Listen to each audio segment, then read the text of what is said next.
क्या आप जानते हैं कि काशी के मणिकर्णिका घाट पर जब चिता की आग भी ठंडी पड़ने लगती है, ठीक उस वक्त सुबह के 3:40 पर ब्रह्मांड में एक ऐसी घटना घटती है जो विज्ञान की समझ से भी परे है। ये वो समय है जब महादेव का डमरू मौन होकर भी बजता है। नमस्कार। आज हम किसी मोटिवेशन या टाइम मैनेजमेंट की बात नहीं करेंगे। आज बात होगी उस गुप्त ग्रंथ की जो काशी के एक पुराने मंदिर की दीवारों में सदियों तक छिपा रहा। एक ऐसा ग्रंथ जिसमें लिखा है 21 ब्रह्म मुहूर्त रहस्य, और वो एक लॉस्ट फार्मूला जो अगर आपने समझ लिया तो आपकी किस्मत बदलने में 3 साल या 3 महीने नहीं, बल्कि घड़ी देखकर सिर्फ 3 मिनट लगेंगे। जी हां, सिर्फ 3 मिनट। आपने हजारों वीडियो देखे होंगे कि सुबह जल्दी उठो। सफल लोग 4 बजे उठते हैं, लेकिन कोई आपको यह नहीं बताता कि उठने के बाद उन पहले 3 मिनटों में अपने अंदर की शिव शक्ति को एक्टिवेट कैसे करना है। अगर आप सुबह 4 बजे उठकर भी वही चिंता, वही स्ट्रेस और वही मोबाइल फोन चेक कर रहे हैं, तो आपने ब्रह्म मुहूर्त को नहीं, सिर्फ एक घड़ी के समय को चुना है। आज मैं आपको उस प्राचीन ग्रंथ का वह निचोड़ देने जा रहा हूं जिसे नागा साधुकाल भेदन कहते हैं, यानी समय को चीरकर अपनी वास्तविकता खुद लिखना। हमारे शास्त्रों में कहा गया है यथे पिंडे तथा ब्रह्मांडे, यानी जो आपके शरीर में है वही ब्रह्मांड में है। लेकिन समस्या यह है कि हमारा शरीर उस ब्रह्मांडीय ऊर्जा से डिस्कनेक्ट हो चुका है।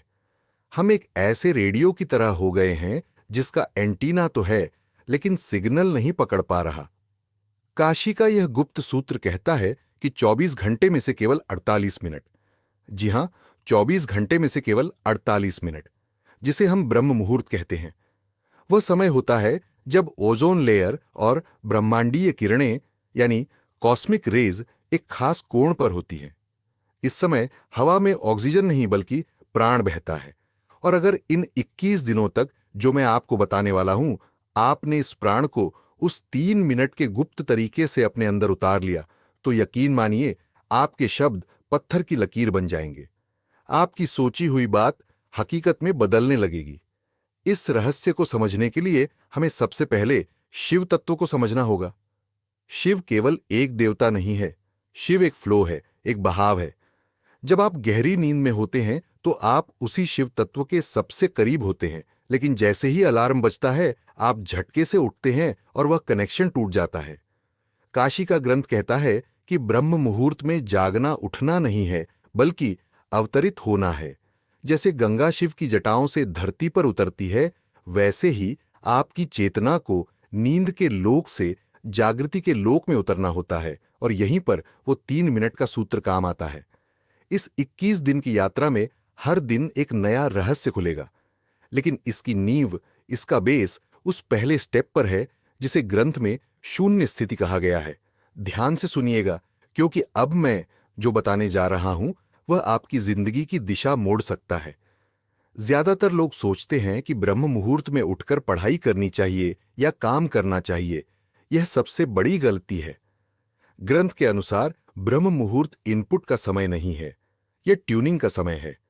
अगर आप एक खराब गिटार पर बहुत अच्छा गाना बजाने की कोशिश करेंगे तो सुर बेसुरा ही निकलेगा। उसी तरह अगर आपका दिमाग और शरीर ट्यून नहीं है तो आप कितनी भी मेहनत कर लें, रिजल्ट नहीं मिलेगा। तो आखिर वो 3 मिनट का जादुई सूत्र क्या है, और ये 21 का अंक ही क्यों चुना गया? हमारे शरीर में 7 चक्र होते हैं और हर चक्र के 3 तल होते हैं। 7 गुणा 3 हुआ 21। ये कोई रैंडम नंबर नहीं है। 21 दिनों में हम अपने सातों चक्रों के तीनों तलों को उस 3 मिनट की तकनीक से अलाइन करेंगे। जैसे ही आपकी आंख खुले, चाहे वह 3:30 हो या 4 बजे, आपको बिस्तर से कूदना नहीं है, आपको हिलना भी नहीं है। उस ग्रंथ का पहला नियम है स्थिरता में ही शिव है। उस समय आपके दिमाग की फ्रीक्वेंसी थीटा स्टेट में होती है। यह वह स्टेट है जहां आप जो भी बीज बोएंगे वह विशाल पेड़ बनेगा। अगर आप उस समय हड़बड़ा कर उठते हैं तो आप उस जादुई खिड़की को बंद कर देते हैं। तो चलिए शुरू करते हैं इस रहस्यमय यात्रा को। अपने दिमाग के सारे दरवाजे खोल लीजिए, क्योंकि अब हम उस गुप्त ज्ञान के सागर में गोता लगाने वाले हैं जहां विज्ञान खत्म होता है और आध्यात्म शुरू होता है। क्या आप तैयार हैं अपनी डेस्टिनी को रिराइट करने के लिए? उस ग्रंथ में लिखा है त्रिपुरा रहस्यम, यानी 3 मिनट, 3 लोक और 3 शक्तियां। जब आपकी आंख खुलती है तो पहले 60 सेकंड यानी पहला मिनट आपके शरीर का होता है। इसे अन्नमय कोश कहते हैं। आपको बिस्तर पर लेटे बिना हाथ पैर हिलाए सिर्फ अपने शरीर को महसूस करना है। अपनी चेतना को अपने पैरों के अंगूठे से लेकर सिर के ऊपर सहस्त्रार चक्र तक ले जाएं। महसूस करें कि आप अभी जिंदा हैं। ये छोटी बात नहीं है।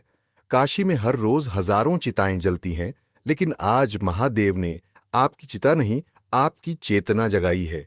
इस पहले मिनट में आपको आभार यानी ग्रेटिट्यूड महसूस करना है। कहिए, हे महाकाल, मुझे यह नया जीवन, यह नया अवसर देने के लिए धन्यवाद। जब आप आभार के साथ दिन शुरू करते हैं तो आप ब्रह्मांड को यह सिग्नल भेजते हैं कि आप और लेने के लिए तैयार हैं। फिर आता है दूसरा मिनट। यह सबसे महत्वपूर्ण है। यह है प्राणमय कोश का समय। अब अपना पूरा ध्यान अपनी सांसों पर ले आएं। ग्रंथ कहता है, सांस ही शिव की रस्सी है। ब्रह्म मुहूर्त में आपकी दोनों नाड़ियां इड्डा यानी चंद्र और पिंगला संतुलन में आने की कोशिश कर रही होती हैं। आपको बस अपनी सांसों की गति को देखना है। उसे बदलने की कोशिश ना करें।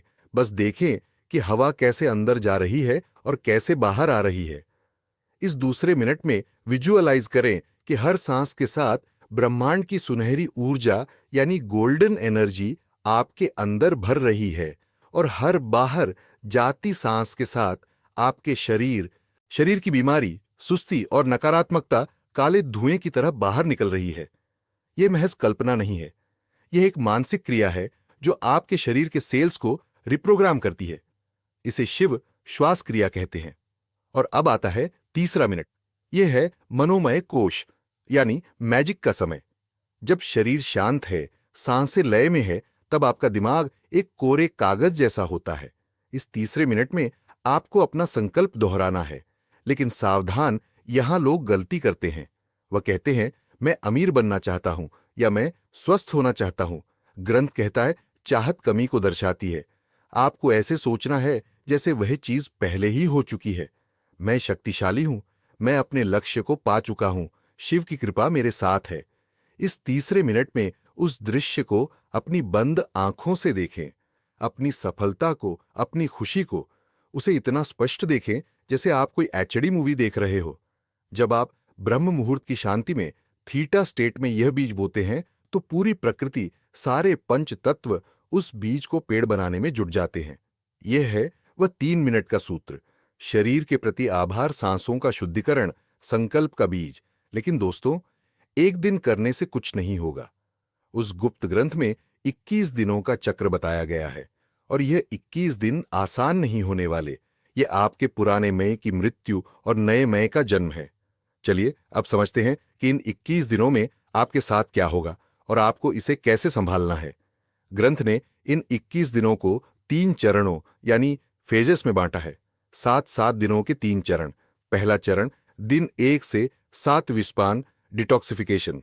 शायद आपको यह शब्द अजीब लगे, विस्पान, लेकिन याद है जब समुद्र मंथन हुआ था तो अमृत से पहले हलाहल विष निकला था और उसे महादेव ने ही अपने कंठ में धारण किया था।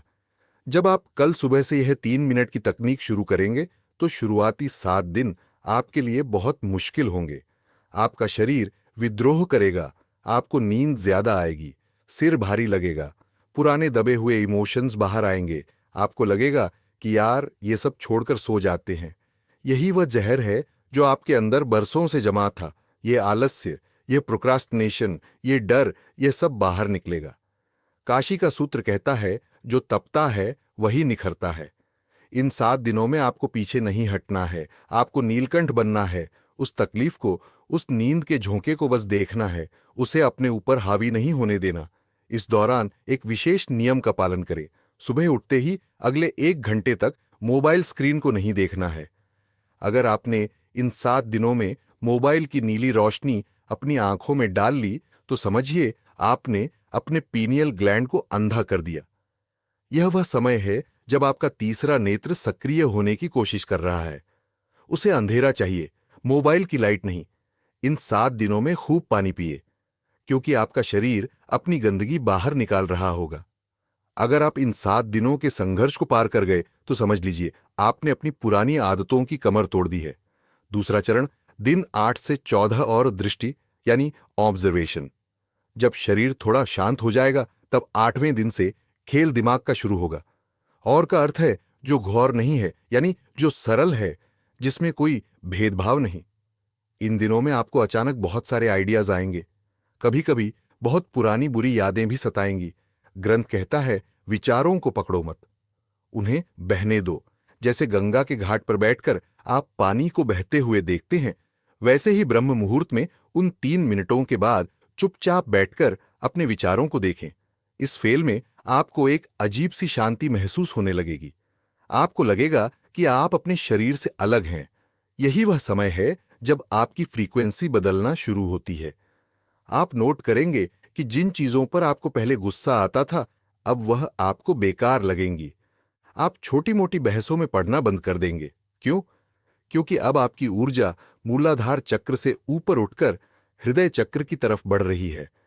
इन दिनों में एक काम जरूर करें। उन 3 मिनटों के बाद 5 मिनट के लिए ओम नमः शिवाय का मानसिक जाप करें, बोलकर नहीं, मन में। यह मंत्र एक वाइब्रेशन है जो आपके डीएनए को रिपेयर करता है। यह विज्ञान भी अब मानने लगा है कि साउंड फ्रीक्वेंसी से मैटर बदलता है। तीसरा चरण, दिन 15 से 21 शिव सायुज्य यानी अलाइनमेंट। यह वो चरण है जिसका इंतजार हर साधक करता है। 15वें दिन के बाद आपको अलार्म की जरूरत नहीं पड़ेगी। 3:40 पर आपकी आंख अपने आप खुलेगी, एकदम फ्रेश, जैसे किसी ने अंदर लाइट चला दी हो। इस समय आप देखेंगे कि आप जो सोचते हैं वह बहुत जल्दी हकीकत होने लगता है। इसे हम लॉ ऑफ अट्रैक्शन कहते हैं, लेकिन काशी के ग्रंथ में इसे संकल्प सिद्धि कहा गया है। आप किसी को याद करेंगे, उसका फोन आ जाएगा। आप किसी काम के बारे में सोचेंगे, उसके रास्ते अपने आप खुलने लगेंगे। ये कोई चमत्कार नहीं है, ये सिर्फ इसलिए हो रहा है क्योंकि अब आपका एंटीना ब्रह्मांड के सिग्नल के साथ ट्यून हो चुका है। इन आखिरी 7 दिनों में अपनी उस 3 मिनट की विजुअलाइजेशन को बहुत मजबूत कर दें, क्योंकि अब आपका सबकॉन्शियस माइंड पूरी तरह खुला हुआ है। अब आप इसमें जो डालेंगे वह आपकी किस्मत बन जाएगा।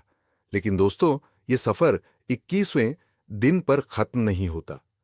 ग्रंथ के अंत में एक चेतावनी लिखी है, शक्ति उसी के पास ठहरती है जो उसका सम्मान करता है। अगर 21 दिन बाद आप वापस अपनी पुरानी आदतों में लौट गए, फिर से वही देर तक सोना, वही मोबाइल में टाइम बर्बाद करना शुरू कर दिया, तो वह अर्जित की हुई ऊर्जा धीरे धीरे रिस जाएगी। यह लीकेज हो जाएगा। इस 3 मिनट के सूत्र को अपनी लाइफस्टाइल बना लीजिए। सोचिए, दिन के 1440 मिनटों में से क्या आप अपने भाग्य के लिए सिर्फ 3 मिनट नहीं निकाल सकते? काशी का वह पुराना मंदिर आज भी वहीं है, गंगा आज भी बह रही है, और वह ब्रह्म मुहूर्त आज भी हर सुबह आपके दरवाजे पो